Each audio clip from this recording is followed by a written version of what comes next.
તો આ તરફ ગાંધીનગર વિધાનસભા બહાર કોંગ્રેસનો વિરોધ. કોંગ્રેસના ધારાસભ્ય ગેસ સિલિન્ડરના પોસ્ટર સાથે પહોંચ્યા. અન્ય રાજ્યોની જેમ સસ્તો ગેસ સિલિન્ડર આપવા રજૂઆત કરવામાં આવી છે.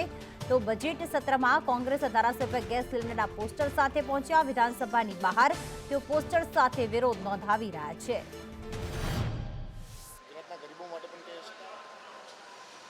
આજે ગુજરાતની પ્રજાએ જે 156 સીટો આપી હતી એ પ્રજા આજે ભારતીય જનતા પાર્ટીની સરકારની સામે બજેટની આજે રાહ જોઈને બેઠી છે.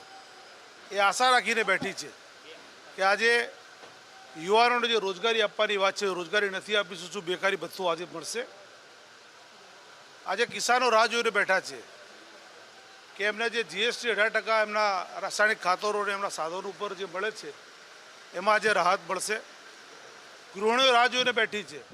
ભારતીય જનતા પાર્ટી કોંગ્રેસને તોડવામાં મસ્ત છે. ગૃહિણીઓ રાહ જોઈને બેઠી છે કે આજે મોંઘવારીથી જે લોકો ત્રસ્ત છે, આખી ગૃહિણીઓ એ આજે મોંઘવારીમાં સરકાર આજે મોટી રાહત આપશે એ રાહ જોઈને આજે લોકો બેઠેલા છે. આમ આજના બજેટમાં ગુજરાતની પ્રજા ભારતીય જનતા પાર્ટી પર આશા રાખીને બેઠી છે કે અમારા ઘરના જે બજેટો ખોરવાઈ ગયા છે એ ભારતીય જનતા પાર્ટી અમે જે આશીર્વાદ એમને 156 સીટના આપ્યા હતા એ આશીર્વાદ પરિણામ સ્વરૂપ આજે અમને પણ ભારતીય જનતા પાર્ટી આશીર્વાદ આપશે એવી રાહ જોઈને બેઠી છે.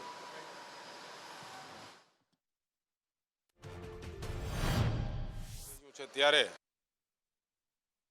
ગત વર્ષની સરખામણીએ ગ્રામ્ય વિસ્તારને આ સરકાર દ્વારા કાંઈ ને કાંઈ વધુ બજેટ ફાળવવામાં આવે એવી લાગણીઓ સાથે પણ અમે અહીંયા આવ્યા છીએ. ગયા વખતે અર્બન ડેવલપમેન્ટમાં 11,000 કરોડ, એની સામે ગ્રામ્ય વિસ્તારમાં માત્ર 5,122 કરોડ રૂપિયાની, એટલે કે શહેરી વિસ્તાર કરતાં અડધું પણ બજેટ ગ્રામ્ય વિસ્તારને ફાળવવામાં નહોતું આવ્યું.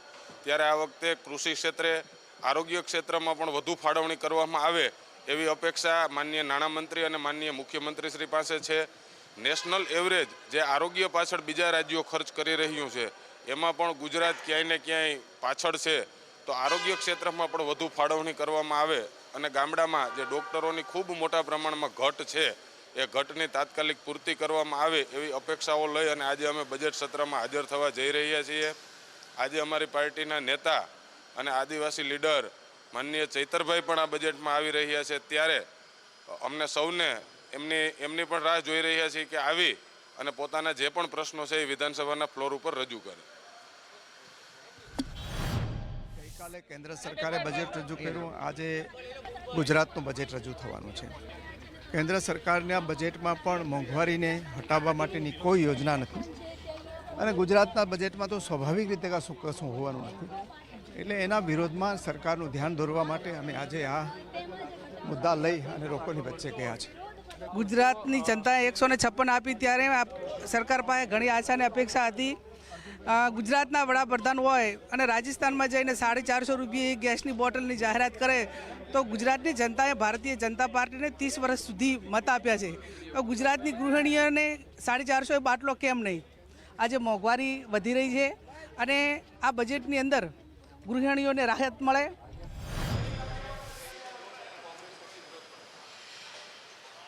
જે રીતે કેન્દ્રનું લોલીપોપ વાળું બજેટ રજૂ થયું, આજે ગુજરાતની અંદર પણ છેલ્લા ઘણા સમયથી માત્ર ને માત્ર મોટા ઉદ્યોગપતિઓને રાહત થાય અને સામાન્ય જનતાને રાહત વિનાનું બજેટ એ દર વર્ષની જેમ મને લાગે છે કે આ વર્ષે પણ પસાર થવાનું છે.